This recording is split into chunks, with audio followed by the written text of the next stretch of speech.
Undercover, looking for any kind of hope. Well, I have some. On the ground level, I think people feel, not that Trump is somehow or another going to turn this around, but they really want to know if America is going to survive this. They want to know how to protect themselves, their families, survive the next 4 years. Churches are wondering, am I going to keep my tax-exempt status? There's a war on Christianity.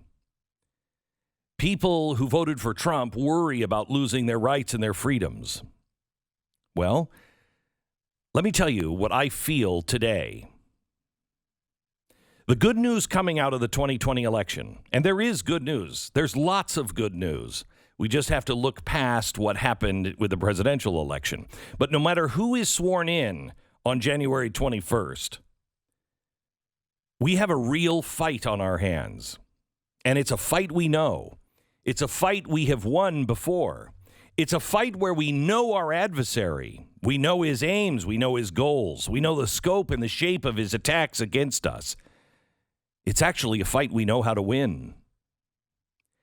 It's really important to realize, to admit to ourselves, to admit honestly and without hesitation that this fight is actually really here, that this is really happening. We're really going to have to do this. This is on our shoulders. This actually has fallen to us. It has now fallen to the 70 million of us who voted in favor of preserving the American way of life. And I think even some of those who voted for Biden, they knew. I'll tell you why in a second. Those who voted to uphold the individual liberty of Americans above the illusion of collective rights for those who have come to hate America. We may find out even in the next few minutes that Donald Trump lost the presidency here. And there are still going to be court battles beyond that. So whether it is by fraud or ineptitude or by true vote counts in the end, it's not going to change the battle ahead of us. That's what a lot of people, both on the left and the right, don't seem to remember, and they won't let themselves admit it now. Because this election was a lot more than about Donald Trump. It was about saving the American Republic. And the American Republic is going to survive this. I have more hope today than I have in a long time. Even those who voted against Trump seem to have voted for Republicans in the Senate and the House. Now, the House is so close. Republicans may take the House. I don't think they will, but it is going to be so close that they're never going to be able to pass any of this green stuff. They're not even going to be able to pass the taxes. In fact, the Democratic House caucus has already turned against the Marxist, defund the police, New Green Deal, AOCs, and Pelosi. They are screaming in their caucus at each other. They are a party divided. And we are a nation divided. But as much as it's easy to have let the press define that divide along the Donald Trump fault line, that's a vast oversimplification. It is designed to obscure the truth from us. Whatever the outcome of the election is going to be or was going to be, in the end, the fight was going to come down to our hands. It has to be that way. Trump was our easy button, quite frankly. In the last few years, we've asked Trump to fight this battle for us, and he has done admirably. He has let us sit too comfortable on our sofa in front of our 70-inch TVs and watch the spectacle play out like a poorly scripted TV show or way too long episode of West Wing. Trump battling his way against his own hostile party, against the establishment swamp, against the deep state entrenched in Washington, against an army of American Marxists. the left wing of the Democratic Party and their enablers in the global leftist media, buttressed by a billion-strong throng of useful idiots happily parroting whatever lie they were asked to peddle while enjoying legally protected status on social media platforms. One man, seemingly run on confidence and quarter pounders, led the charge into the breach, armed with nothing more than Twitter. We sat and we watched him take punch after punch, broadside after broadside, in wonderment. How is this guy still standing? When did we lose this fight? The minute we said it's his fight and not ours. If Joe Biden is sworn in January, one thing is perfectly and painfully clear. Donald Trump didn't lose this election. We did a long time ago. Cry all you want about ballot counting and harvesting in swing states if that makes us all feel better. If that's what gives you the excuse to need to forgive yourself, to delude yourself on how close we are to losing the republic, and then just wallowing in blame for something else. If low-level players like postal workers or volunteer ballot counters are able to destroy the United States Republic, then we didn't do enough. You cannot forge and fake 8,000 votes. You just can't. You have 5% advantage. This election is too close in too many states. This is the typical kind of playing in the margins that politicians have done from the beginning. But we have something on our side now, and because we refuse to do anything about it and demand it, we get these kinds of elections. We have blockchain on our side now. I don't know about you, but I'd give up a couple of aircraft carriers and maybe a division or two just to have a voting system that we all trusted. Here's the hard truth. It never should have been this close. It should have never been close enough that the many swamp things, the precinct election officials, would have ever dreamed of trying to put a thumb on the Biden-Harris side of the scale or dump ballots. It wouldn't have mattered. This should have been a pro-America landslide. And for today's world, it kind of was. But it's not enough. The leftists, you have heard me say for years, they're going to take off their masks. They're dying to tell you who they are. Well, they took off their masks.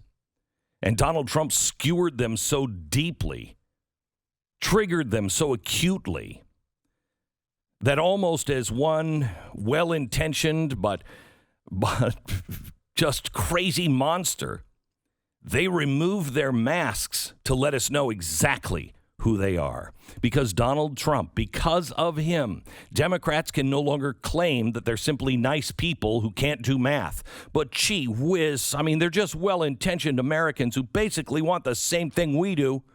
We just have a different way of getting things done. Golly gee beef, Mom's going to be really upset when you say that the Democrats are Marxist.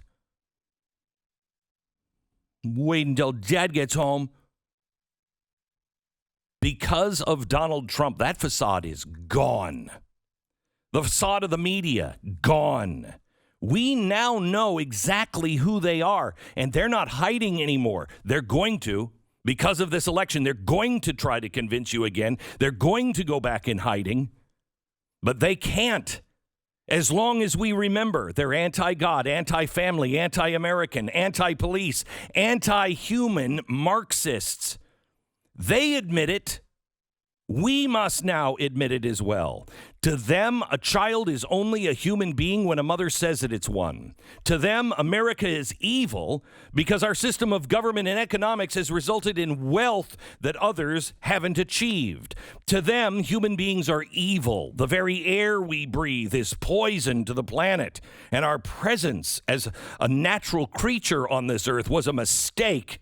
and is a constant threat that must be eliminated or eradicated to save the otherwise perfect earth. To them, inequality is the greatest of the myriad list of human evils. Even though equality doesn't even exist. It doesn't exist in nature. It is scientifically and empirically idiotic. The fact that it exists proves how evil we are, how evil our system is, how horrible we are. If we even question the notion that a goal of any moral government must be equality for all human beings, to them, maleness is evil because it's too powerful, too strong, too threatening to the gentle peace of humankind's perfect state, a passive, docile asexuality. To them, gender is an illusion. Marriage is a form of slavery. Sex between a man and a woman is probably rape. Whiteness is evil because not everyone is white. The election, the left, in politics, in media, they fully admitted who they are and what they attend. And that's because of Donald Trump. And on Trump's side, we're shy. We're too shy to be on camera, too shy to tell pollsters over the phone how we felt, too shy to volunteer, too shy to canvass our neighborhoods with pro-liberty, pro-American messages, too shy to donate. We're quiet. When we saw a friend being attacked online for posting a pro-Trump meme, did we come to their defense?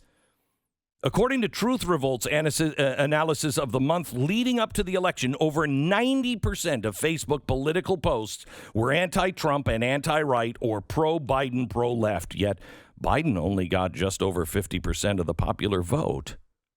How's that possible? Because we're shy, we're quiet, we're afraid. We're afraid of ridicule, of judgment, of losing friends, of losing our jobs.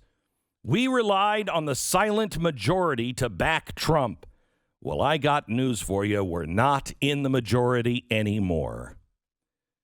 The question we're going to have to ask ourselves is this: how did we ever let it get this bad? How did we let our republic get to the point where more than half Americans voted for a dyed-in-the-wool swamp creature like Joe Biden with an out-and-out Marxist platform chanting Marxist slogans all the way along? How did we let our schools turn into indoctrination centers? What PTA or board meetings were we too busy to attend? Maybe the bright side of a Trump loss is we don't have him as an excuse anymore.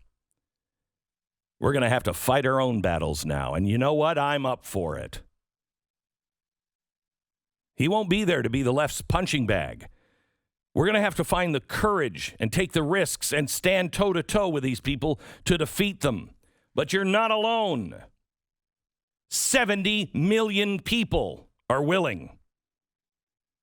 We're going to have to endure the ridicule. We're old-fashioned, we're passé, we refuse to evolve, we're racist because we want secure borders, we're science deniers because we reject the Green New Deal, we're sexist because we believe in family units, we're antisocial because we believe in individuality, we're bigots because we support the police over criminals. For 4 years, we've had the convenience of letting Donald Trump be the target. Well, for the next 4 years, they're not coming after Trump, they're going to come after you and me. You ready to stand up? Have you lived enough of your time in that comfortable sofa? You are not alone. 70 million people are with you. It's time to roll up our sleeves and go to work.